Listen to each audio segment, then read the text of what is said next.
जय गुरु जी। जय गुरु जी। गुरु जी के पावन पवित्र दरबार में हिज होलीनेस गुरु जी महाराज के चरण कमलों में कोटि कोटि प्रणाम, शत शत नमन। सारी प्यारी संगत जी को नमस्कार। जय गुरु जी। Happy new year.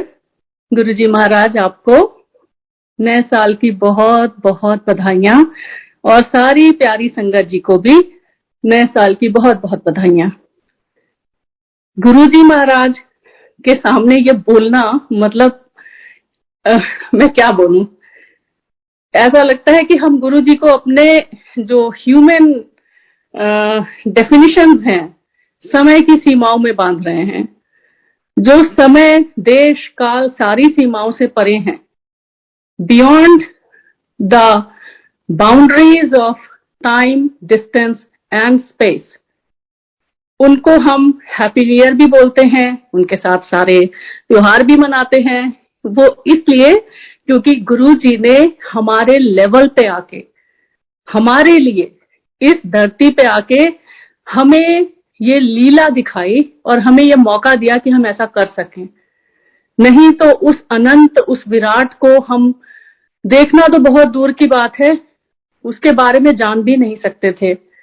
ये तो उनकी मर्जी, उनकी लीला थी कि अपनी संगत के लिए उन्होंने इतना कष्ट उठाया इस धरती पे आने का। So thank you Guru ji, thank you so much. सारी प्यारी संगत जी, नए साल की बधाइयां। और साथ में जब भी नया साल आता है तो मुझे लगता है कि वो गुरु जी के साथ बिताए हुए उनके फिजिकल फॉर्म के जो क्षण होते हैं वो हमेशा अपनी आंखों के सामने आ जाते हैं। क्योंकि वैसे तो गुरु जी के साथ ये यात्रा ऐसी चलती है हर किसी की कि हर क्षण लगता है सत्संग है, हर क्षण गुरु जी का एक एहसास होता है कि गुरु जी आपके आसपास हैं, हमेशा आपके साथ हैं। हमें सिर्फ अपने को रिसेप्टिव बनाना है। जब हम रिसेप्टिव हो जाते हैं, ठीक से ट्यून्ड हो जाते हैं, ट्यून इन, जैसे रेडियो है तो आपको एक प्रॉपर पर्टिकुलर फ्रीक्वेंसी पकड़नी है, you have to fine tune that. Fine tuning अपनी भी करनी पड़ती है और वो भी सिर्फ गुरुजी कराते हैं। उसके बाद हमेशा लगता है कि गुरुजी आपके आसपास ही हैं। But at the same time मैं कभी नहीं कहती हूं कि I have figured it out all. Never ever. हम में से किसी की इतनी ना पात्रता है, ना योग्यता है, ना औकात है कि हम गुरु जी को थोड़ा भी समझ पाए। जितना भी गुरु जी चाहते हैं कि हम समझें, सिर्फ उतना हमें समझ में आता है। सोई जनहि जिनु दे ही जनाई, वो ही जान सकते हैं जिनको आप चाहते हैं कि वो जाने। और जितना जानते हैं वो बहुत कम होता है। I am still in awe, I am still charmed, I am still dazzled. Guru ji की जो दुनिया है, गुरु जी का ये जो दरबार है, गुरु जी की ये दुनिया है, बहुत अनोखी है, बहुत ही अनूठी है। यहाँ पे हमारी जो ह्यूमन दुनिया है, इसके कायदे कानून नहीं चलते हैं, कॉज एंड इफेक्ट नहीं चलता, 1+1 2 नहीं होता, ए नेवर लीड्स टू बी। ये गुरु जी की दुनिया में सब कुछ अलग तरीके से होता है, गुरु जी की मर्जी से होता है। उन दिनों की बात बताती हूँ जब ये रूहानी सफर शुरू हुआ, गुरु जी की दुनिया में कदम रखा गुरु जी की मर्जी से। जब 2003 ऑनवर्ड्स गुरु जी के यहाँ जाना, राधा गुरु जी ने बुलाना शुरू किया, क्योंकि अपनी मर्जी से तो कोई भी नहीं जाता, none of us. If we are here, it's by his choice, his हुक्म, हिज कमांड, हिज विल। अपनी मर्जी से तो हम कभी भी उनके बारे में जान भी नहीं सकते। तो अगर उन्होंने बुलाया तो उन्होंने बुलाया, इसलिए आप यहाँ पे हैं, हम यहाँ पे हैं। जब 2003 ऑनवर्ड्स गुरु जी के यहाँ जाना शुरू किया, मैं तो as I always say about myself, I was Alice in Wonderland. हर चीज नई, हर चीज अनोखी। जितनी मैंने स्पिरिचुअल थियोरीज पढ़ी थी वो सारी प्रैक्टिकल होते देखना अपनी आंखों के सामने। हम मिरेकल्स भी बोल सकते हैं, we may call it miracles, but Guruji ने कभी मिरेकल वर्ड यूज नहीं किया और ये उनकी ब्लेसिंग्स होती हैं। मिरेकल बहुत छोटा शब्द है गुरुजी के लिए। हम उनको इतने में सीमित नहीं कर सकते। गुरुजी ने कहा मैं कोई चमत्कारी बाबा नहीं हूं, सिर्फ इसलिए कि हमें कभी कभी दिखाना पड़ता था, जैसे गुरुजी बोलते थे चमत्कार को नमस्कार, तो उसलिए गुरुजी ने कभी कभी कुछ कुछ करके दिखा दिया। Otherwise he never needed to. उनको तो एक शब्द भी बोलने की भी जरूरत नहीं थी किसी को। वहां होने मात्र से, वहां उस ऑरा में, उस डिविनिटी में, उस डायमेंशन में, that was a totally different energy field, that was a totally different dimension.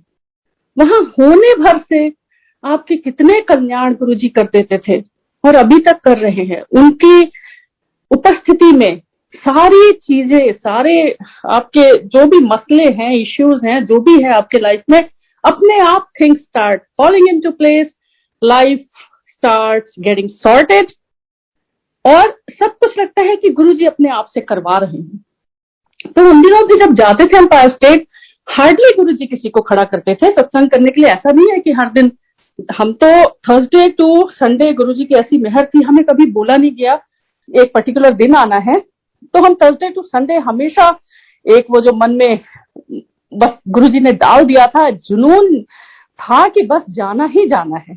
शाम हुई नहीं कि बस गुड़गांव से निकलते और सीधे एम्पायर स्टेट जाके रुकते। उस दुनिया में वहां पे जब गुरुजी को आपको कोई सत्संग सुनाना होता था, रेयरली गुरुजी ने कभी एम्पायर स्टेट के अंदर मैंने सुना किसी को खड़े होके बोलने के लिए कहा। हाँ, कहा भी था, एक दो बार मैंने सुना। मोस्टली जो बाहर का एरिया था, वरांडा, वहां पे एक kind of a ledge, garden area से लगा हुआ, उस पे लोग यूजुअली लंगर जब शुरू होने वाला होता था, लंगर प्रसाद, उस टाइम पे बैठ के आपस में गुरुजी ने उनके क्या कल्याण किए, लेटेस्ट क्या किया। गुरुजी को लेटेस्ट वर्ड बड़ा पसंद था, तो लेटेस्ट सुनाई। तो लेटेस्ट सत्संग लोग सुनाते थे कि गुरुजी ने ऐसे किया। तो जब भी आपको किसी भी सत्संग की जरूरत होती थी, वो आपके कानों में पहुंच जाता था, ये गुरुजी करवा देते थे। ये पूरी दुनिया, ये गुरुजी की लीला है, सिर्फ और सिर्फ उनकी लीला है और कुछ नहीं है। कितनी बार ऐसा होता था, मन में कोई भी डाउट है, कोई परेशानी चल रही है, लाइफ किसी की भी हंकी डोरी, बेड ऑफ रोजेस नहीं है। हमेशा ये ह्यूमन लाइफ है, इस धरती पे अगर हम मानव जन्म लेके आए हैं तो कर्म काटने ही आए हैं, नहीं तो हम कहीं देवलोक में होते, शिवलोक में होते। भगवान राम को भी इस धरती पे आना, भगवान कृष्ण को भी इस धरती पे आना, तो उन्होंने मानव जीवन के अपनी सारे कर्म भी और जितनी भी परंपराएं हैं सबका पालन किया। वैसे ही गुरुजी ने भी, ही नेवर सेड कि तुम्हारी लाइफ बिल्कुल कुछ भी कभी प्रॉब्लम नहीं आएगी। हाँ, लेकिन जब भी गुरुजी के यहाँ आप गुरुजी की शरण में होते हैं, वो प्रॉब्लम्स गुरुजी कैसे कटवा देते हैं आपको पता भी नहीं चलता। और जब बोलते हैं ना, जो बीत गया और वो याद भी ना रहे तो वो कभी दुख होता भी नहीं है।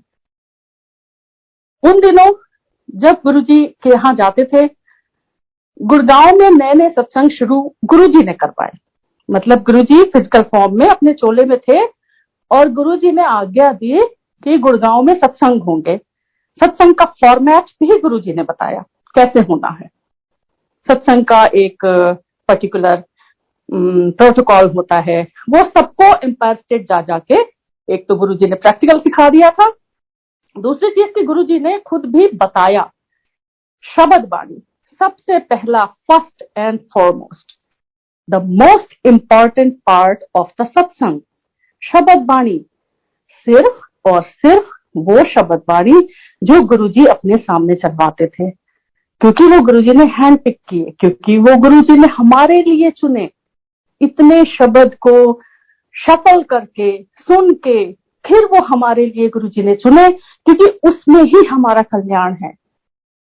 कोई भी डॉक्टर भी आपको वही मेडिसिन देगा जो आपकी मर्ज की, आपकी बीमारी की दवा हो, हर दवा नहीं दे देगा।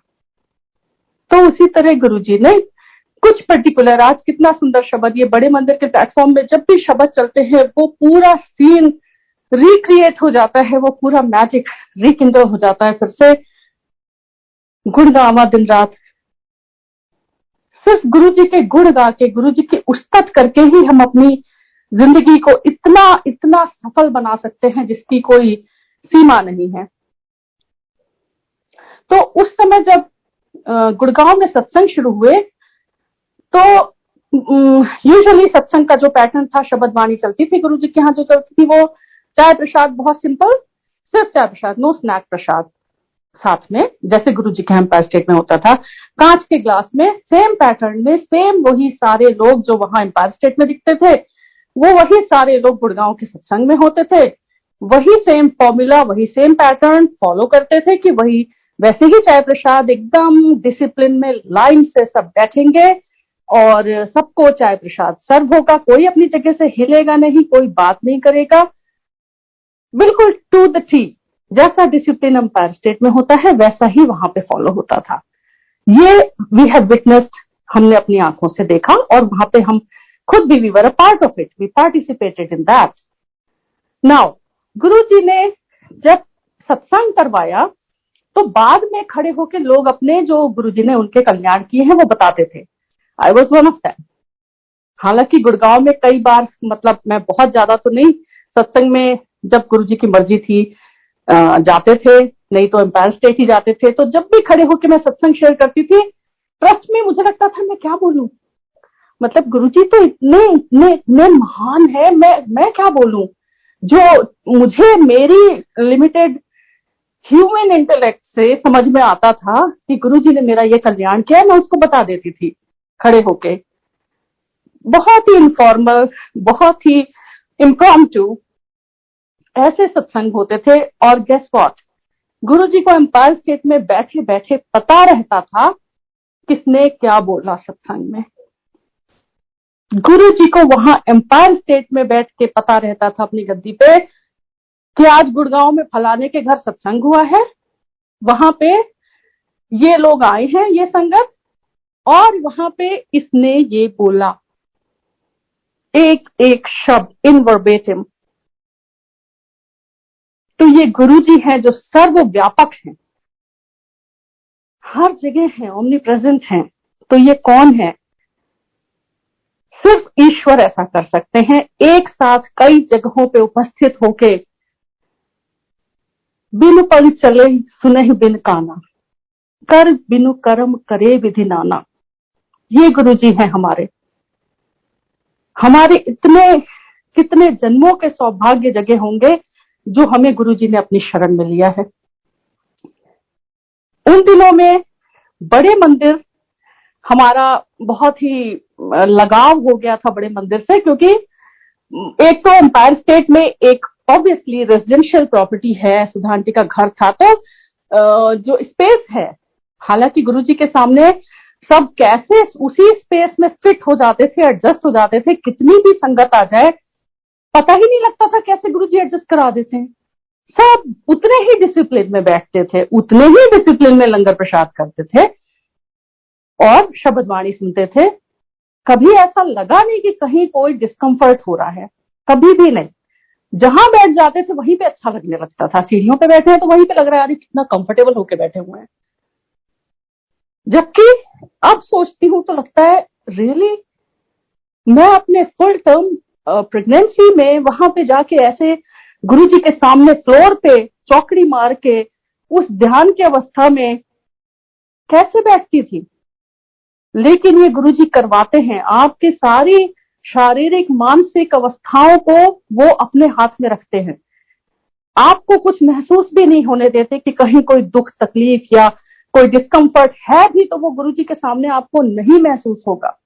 कितनी बार ऐसा हुआ, कितना घर से माइग्रेन का सीवियर अटैक है, कुछ है, गुरुजी के सामने पहुंचे, बैठे, चाय प्रसाद आया, पिया, घर वापस आ गए, पता भी नहीं लगा वो कहाँ गया। ये गुरुजी का ऑरा है, ये उनका प्रताप है। खैर ये बहुत छोटी चीजें हैं, ये बहुत ही, मैं बोलती हूँ कुछ भी ऐसा नहीं है जो गुरुजी के लिए मुश्किल हो करना। इम्पॉसिबल तो बहुत दूर की बात है। तो बड़े मंदिर में क्या होता था, सबको पता है कि बड़ा मंदिर जो है, धरती पे स्वर्ग, साक्षात शिवलोक। गुरुजी ने खुद कहा, अपने श्रीमुख से कहा कि ये स्थान सच का स्थान है और मैं यहाँ 12 ज्योतिर्लिंगों की शक्ति छोड़ के जा रहा हूँ। शक्ति मैंने यहाँ रखी हुई है, 12 ज्योतिर्लिंगों की यहाँ पे मैंने भरी हुई है शक्ति। और वो सच में है। जब शुरू शुरू में मैं शिव जी की पूजा करती थी बचपन से, अभी सब बिल्कुल नया नया था मेरे लिए। ज्यादा कुछ जितना समझाना चाहते थे गुरु जी समझा देते थे और बाकी छोड़ देते थे कि अपने आप ढूंढो। जब पहली बार बड़े मंदिर के अंदर कदम रखा, मंडे का दिन था, क्योंकि आंटी ने बताया, भाटी आंटी ने, कि गुरु जी का एक बड़ा मंदिर भी है, वहां पे भी संगत जाती है, आप मंडे को जा सकते हो, गुरुजी ने आज्ञा दी हुई है। वहां पे मंडे को दिन भर ओपन दर्शन भी है, ओपन सेवा भी है। तो पहले तो मन में यही आया कि गुरुजी तो एम्पायर स्टेट में बैठते हैं, लेकिन जब गुरुजी को जो करवाना है आपसे वो करवा ही लेते हैं। जब मंडे को मंदिर पहुंचे, मेरी आंखें फटी रह गई कि ये तो शिव जी का मंदिर है, यहाँ इतने बड़े शिवलिंग, यहाँ शिव जी की इतनी सुंदर मूर्ति। और जब अंदर गए हॉल में तो साक्षात जैसे शिवलोक ही है, शिव जी हैं, बाबा जी हैं, नानक जी। उस समय धीरे धीरे समझ में ये गुरुजी ने डाला कि गुरुजी शिव जी और बाबा जी दोनों के स्वरूप है।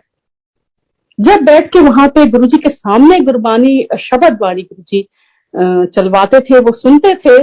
और सबसे ज्यादा जब ओम नमः शिवाय वो पहली बार एम्पायर स्टेट में सुना तो मेरे सच में बॉडी के एक एक सेल में जैसे एक स्पार्क हुआ था। जब गुरु, क्योंकि वो शिव जी हैं, गुरु जी महाशिव हैं, उनके सामने जब आप वो ओम नमः शिवाय समय का एक तारा जब बोले, इसीलिए बार बार इस बात पे रिइंफोर्स करना जरूरी है कि प्लीज सब वही वाले शब्द बाणी और वही वाले जो गुरु जी के सामने चलते थे वो ही लगाएं, क्योंकि वो चार्ज्ड है, गुरु जी की एनर्जी से एनर्जाइज्ड हैं, प्राण प्रतिष्ठित हैं। और बाद में लंगर प्रसाद के टाइम पे नुसरत फतेह अली खान की कवालियां या फिर पंजाबी फोक या फिर हंसराज हंस जी के वो चलते थे, तो वो भी चला सकते हैं। वो एक अलग ही माहौल होता है, वो गुरु जी की अलग ही मौज होती है। तो वो ओम नमः शिवाय समय का एक तारा, मुझे याद है मैं गुरु जी के सामने लाइन में लगी थी एम्पायर स्टेट में मत्था टेकने के लिए लंगर के बाद, और वो चला और मेरे साथ एक मेरी आंटी खड़ी थी और हम दोनों ने एक दूसरे को देखा, वो भी बहुत शिव भक्त थी। तो धीरे से हमने विस्पर किया, ओह माय गॉड। उन्होंने कहा मेरे तो रोंगटे खड़े हो रहे हैं। तो बिल्कुल वैसा ही मुझे भी अनुभूति हो रही थी। जब गुरु जी के सामने जाते थे, मत्था टेकते थे, गुरु जी हल्का सा या तो आपकी तरफ देख लेते थे या हल्का सा मुस्कुरा देते थे। मेरा सारा वार्तालाप गुरु जी से सिर्फ और सिर्फ मन में होता था, सिर्फ, क्योंकि बोलने की जरूरत थी नहीं। कभी भी ऐसा नहीं लगा कि मुझे गुरु जी को जाके बता के बोल के कुछ करना है। ये कितनी एक ब्लेसिंग मैं मानती हूँ, क्योंकि अब जब गुरु जी फिजिकल फॉर्म में नहीं है तो सब कुछ उसी लेवल पे होता है, मानसिक स्पिरिचुअल लेवल पे। जब गुरु जी के सामने लाइन में खड़े होके मन में कुछ बोलती थी, जैसे न्यू ईयर ही है और मैंने मन में बोला हैप्पी न्यू ईयर गुरु जी, ट्रस्ट मी, या तो वो नजरें उठा के आपकी तरफ देखते थे या उस वातावरण में कहीं ना कहीं कुछ ऐसा होता था, या एक शब्द या एक भजन चल जाएगा जो आपको बता देगा कि गुरुजी ने आपकी बात सुनी है। ही हैज रिस्पॉन्डेड, उन्होंने सुना है जो आपने उनको मन में कहा है। जब बड़े मंदिर में बड़े फंक्शंस होते थे, new year was one of them, जो 5 बड़े फंक्शंस गुरुजी ने बताए, मैंने गुरुजी ने करवाए बड़े मंदिर में, और मैंने कई बार शेयर किया। गुरुजी ने कहा था कि इन दिनों में मैं अपनी एक्स्ट्रा ब्लेसिंग्स देता हूँ अपनी संगत को, जैसे हम घर में अपने स्टाफ को देते हैं जब हमारा एनिवर्सरी बर्थडे कुछ होता है। तो कैसे गुरुजी जब आपको बुलाना है बुला ही लेते हैं, जैसे साई सचरित्र में भी लिखा है कि धागे से बंधी चिड़िया, उसी तरह से गुरुजी आपको कहीं से भी खींच के बुला लेंगे अगर उन्हें आपको वहां पे अपने सामने उस समय बुलाना है। हम जब गुरुजी के यहाँ हमने जाना शुरू किया तो हमने एक विद इन फ्यू मंथ्स एक गाड़ी ले ली थी मारुति एस्टीम करके, और हमने गुरुजी के यहाँ जाके, हम बहुत नए थे, इनोसेंट थे, हमें कोई कायदे कानून ऐसे नहीं थे कि ये करना चाहिए, बस ऐसे ही गुरुजी ने प्रेरणा मन में दी और हम पहले दिन गुरुजी के यहाँ गाड़ी लेके गए और वहां पे पार्क किया गाड़ी, अंदर गए। और जब लंगर प्रसाद के समय उसके बाद वाला टाइम होता है जब गुरुजी थोड़ा सहज और भी ज्यादा हो जाते थे। उसके पहले गुरुजी बड़े ट्रांस लाइक स्टेट में रहते थे। जब वो 2 घंटे की शब्द बाणी चलती थी तो गुरुजी बहुत ही डिफरेंट लगते थे। कई बार मुझे ऐसा महसूस हुआ कि जैसे गुरुजी वहां हैं पर है नहीं। गुरुजी बैठे, एक तो उनका रेडियंस, उनका नूर इतना ज्यादा होता था कि उनको देखना तो असंभव था। उनके उनके ऊपर नजरें पड़ते ही फिसल जाती थी, नजरें ठहर नहीं सकती थी। आप उनको जी भर के देख भी नहीं सकते थे। इतना radiance, he used to ooze out radiance, नूर, लाइक अ ग्लास माउंटेन। ऐसे लगते थे जैसे वो इस लोक के हैं ही नहीं। और उनका वो प्रकाश, उनका वो रेडियंस उनकी संगत के ऊपर भी दिखने लगता था। कितने लोग बाद में ऐसे होते थे जिनको आपस में ही हम लोग मजाक में कहते थे, अरे आपकी तो बिल्कुल रंगत ही बदल गई, आप तो पहचान ही नहीं जा रहे हो।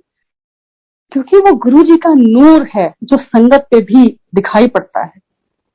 वैसे ही संगत उनकी बिल्कुल गुरु जी के नूर से सराबोर होके बैठती थी।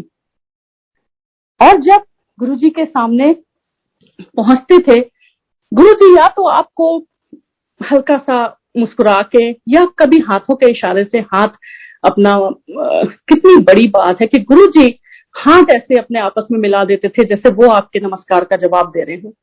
और गुरु जी का एक पैर, जब उनका दिव्य चरण कमल अपने एक के ऊपर एक रख के बैठते थे तो उन्हीं चरण कमलों पे मैं अपना माथा रख देती थी। हाथ से भी ज्यादा मुझे अपने माथे पे, अपने फोरहेड पे गुरु जी के उन चरण कमलों की छाप महसूस होती है, क्योंकि वो इतने सॉफ्ट, इतने वेलवेट, इतना न्यूबॉर्न बेबी लाइक चरण कमल थे। तो हमने, जब मेरे अंकल मेरे से आगे थे, विकास अंकल, तो उन्होंने चाबियां गुरुजी के चरणों में बस अनायास ऐसे ही रख दी कि गुरुजी ब्लेस कर दीजिए, ऐसा। और गुरुजी ने बड़े हंस के देखा और कहा, वो एक गड्डी ले ली, सानू भी ले ले। और हम तो बिल्कुल गदगद हो गए बिल्कुल ही। और हम आगे बड़ी खुशी से, बिल्कुल, क्योंकि वैसे ही एम्पायर स्टेट से जब आते थे तो पैर जमीन पे नहीं पड़ रहे होते थे कभी भी। लगता था बिल्कुल क्लाउड 9 पे चल रहे हैं, पूरा बॉडी बिल्कुल बैटरी चार्ज हो गई है।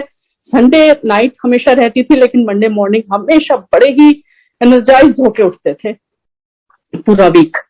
तो हम जयपुर चले गए थे अराउंड 30th को 2006 में, और हमारे एक रिलेटिव्स पे थे और हमारा एक काम था वहां पे, अपने रिलेटिव के साथ में चले गए थे वहां पे। फिर हमें लगा, ये सोच के गए थे कि बड़े मंदिर ही जाना है 31st को, क्योंकि बड़े फंक्शंस गुरुजी के साथ हमेशा। शिवरात्रि पे भी गुरुजी ने हमें खुद से कहा था कि बड़े मंदिर आए, तो हमें हमेशा लगता था कि बड़े फंक्शन में हमेशा हम गुरुजी के सामने रहें, बड़े मंदिर में रहें। अब वहां से हम निकले सुबह, हालांकि वो मना भी कर रहे थे, कहाँ जाओगे, बहुत उस दिन कोहरा, बहुत ज्यादा फॉग, जीरो विजिबिलिटी का था। लेकिन गुरुजी ने कैसे हमारी गाड़ी खुद, वो एस्टीम जिसकी चाबियां उन्होंने ब्लेस की थी, दिन में लग रहा था रात हो गई है, वो अंधेरी काली रात, उसमें इतना फॉग। जो भी पुरानी संगत 2006 के न्यू ईयर फंक्शन पे गुरुजी के बड़े मंदिर में थी, सबको याद होगा, it was so dark and so much fog. उस दिन इतनी ठंड, इतना फॉग था।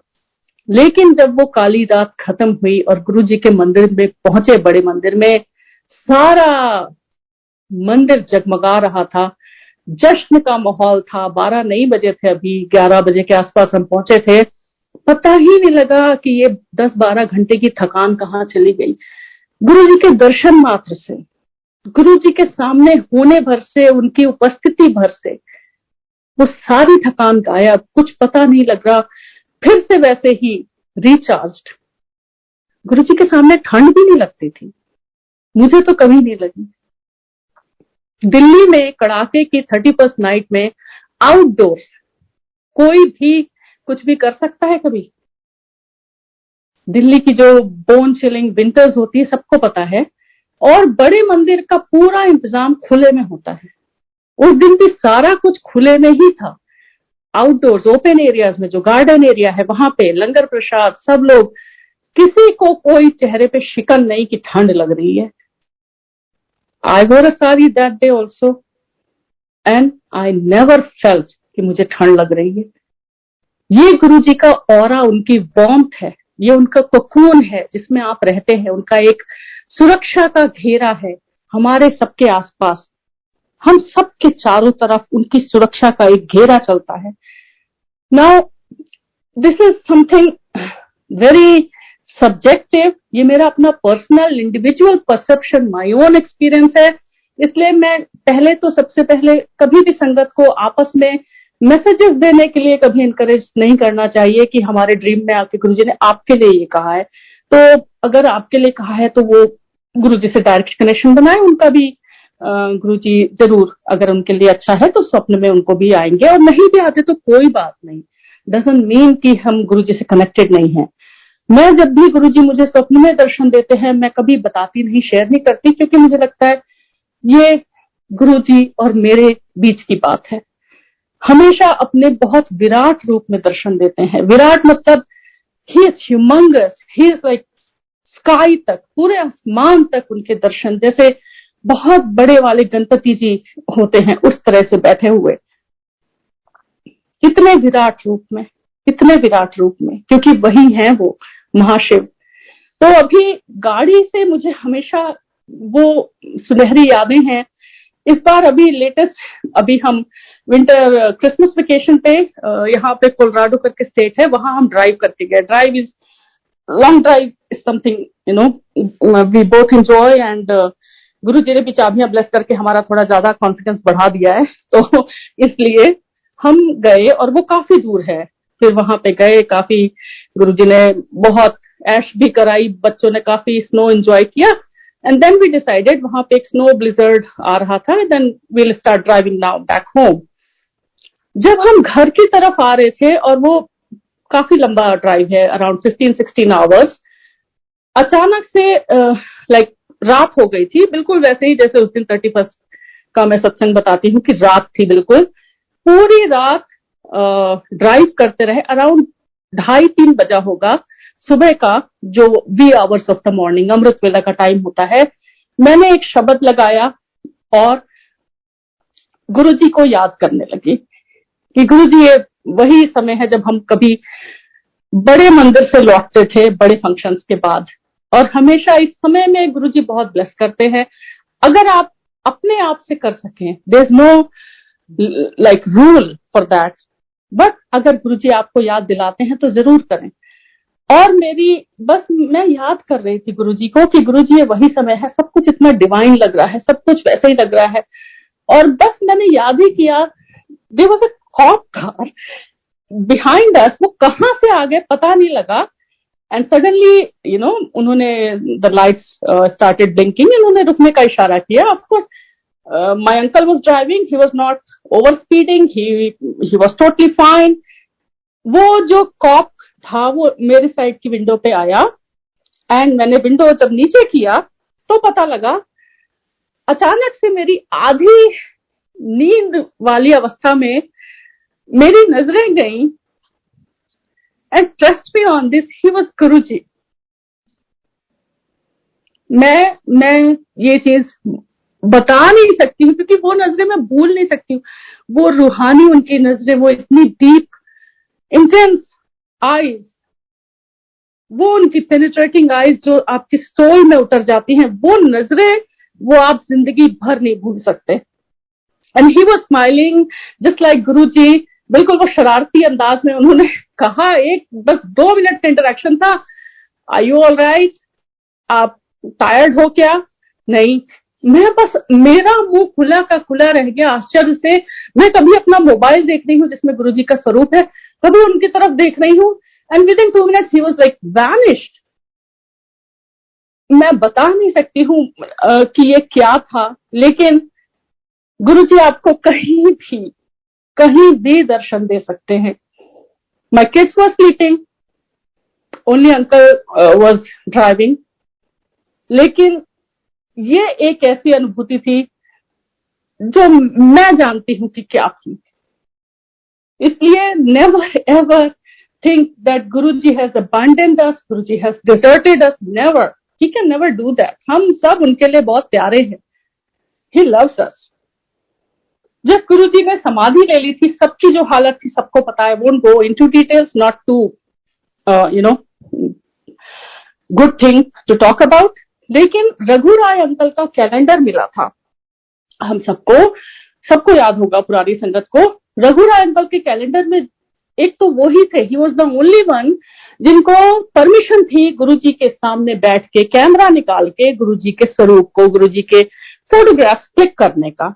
और उन्होंने जो उस समय क्लिक किए वो पूरी संगत के लिए धरोहर है, खजाना है, प्रेशियस ट्रेजर है। उन्होंने संगत के गुरुजी के इतने सुंदर स्वरूप उस समय क्लिक किए, तो उन्हीं को खाली एक ये सिर्फ परमिशन थी वहां पे दरबार में कैमरा निकाल के फोटो गुरुजी की खींचने की। बाकी मोबाइल भी अलाउड नहीं थे, गुरुजी के संगत में कभी मोबाइल्स अलाउड नहीं थे। तो अभी भी जो लोग मोबाइल्स को यूज करते हैं सत्संग के दौरान, किसी भी रीजन से प्लीज नहीं करें, क्योंकि ये एक वन ऑफ द जो सबसे ज्यादा फॉलो किया जाने वाला रूल था गुरुजी की तरफ से, कि मोबाइल से आपकी सारी ब्लेसिंग्स वहीं की वहीं कट जाती है, खत्म हो जाती है। तो अगर गुरुजी की पूरी ब्लेसिंग लेनी है वहां बैठ के, तो मोबाइल को आप स्विच ऑफ कर दें, दूर रखें। हम तो गाड़ी में छोड़ के आते थे मोबाइल, हम कभी मोबाइल लेके गए ही नहीं एम्पायर स्टेट। तो ये सब बेसिक्स हैं, दैट इज वाई सत्संग शेयरिंग इज सो इम्पोर्टेंट, क्योंकि हम रीइंफोर्स करते हैं वो जो बेसिक्स हैं गुरुजी के दरबार के, जिससे हम सबका कल्याण गुरुजी आसानी से कर सके। तो रघुराय अंकल के जो कैलेंडर मिले थे उसमें सबसे पहला जो एक प्रीफेस का फर्स्ट पेज था, सबसे पहली लाइंस उसमें यही थी, Guruji a mystery and an enigma. मतलब गुरुजी एक आपको पूरा कभी नहीं रिवील करेंगे, जितना आपको जरूरी है उतना आप उनके बारे में जानते जाएंगे। और वो कैलेंडर हमने अभी भी संभाल के रखा है, उसके स्वरूप कई हमने अपने नियर एंड डियर वंस को भी दिए। दूसरी चीज, गुरुजी के स्वरूप को हमेशा बहुत बहुत अदब के साथ में बहुत ऐसे रखें या दे किसी को जैसे कि वो खुद गुरुजी है, क्योंकि गुरुजी ने हमेशा हमें एम्पायर स्टेट में बहुत पहले कम स्वरूप मिलते थे, छोटे जो शर्ट पे क्लिप होते हैं वो, या कार में टांगने वाले, जो हमने उस अपनी एस्टीम में भी टांगा था कार में, लैमिनेटेड, और अभी भी हमारी गाड़ी में हमेशा रहता है। वो स्वरूप मिलते थे बहुत रेयर गुरुजी के सामने से। फिर एक वो ब्लेसिंग ऑलवेज वाला स्वरूप। तो वो गुरुजी के सारे स्वरूप बहुत पवित्र हैं, उनको बहुत अदब के साथ। दूसरी चीज, कभी भी अगर आपको कोई स्वरूप ऐसा है जो आपको लगता है आपको नहीं चाहिए, या कुछ ऐसे उसमें हो गया है, मुड़ गया है, टूट गया है, प्लीज उसको सिर्फ और सिर्फ पानी में, जल में प्रवाह करिए, कहीं भी इधर उधर कोई डिस्पोज नहीं करना है। उस समय भी हमारे पास भी एक दो ऐसे थे, हमने उन्हें अपने शहर प्रयाग इलाहाबाद ले जाके गंगा जी में विसर्जित किया। उसको सिर्फ विसर्जन करना है और कहीं कुछ नहीं करना है, क्योंकि गुरुजी अपने स्वरूप में साक्षात होते हैं। तो ये सब बेसिक्स हैं जो सारी संगत की सिर्फ और सिर्फ कल्याण के लिए गुरुजी ने अपने सामने करवाए, इसलिए इनको बार बार रिवीजन करना जरूरी है। तो I think it's time now, and शुक्राना गुरुजी महाराज का, ऐसे ही आपकी उस्तत कर करके हमारी जिंदगी सफल होती रहे, हम सबका कल्याण होता रहे। सारी संगत जी को बहुत बहुत नववर्ष की शुभकामनाएं, फिर से वेरी हैप्पी 2022। क्योंकि देखिए गुरुजी ने अपने नाम के सहारे, अपने सत्संग के सहारे एक और साल कितना सबका आराम से ही बोलूंगी कटवा दिया। कष्ट आते हैं लेकिन गुरुजी सब संभाल लेते हैं और सारी संगत को अपनी वो उस सुरक्षा की छत्र छाया में रखते हैं और हमेशा आगे भी रखते रहे। इसी मंगल कामना, इसी शुभकामना के साथ जय गुरुजी, शुक्राना गुरुजी।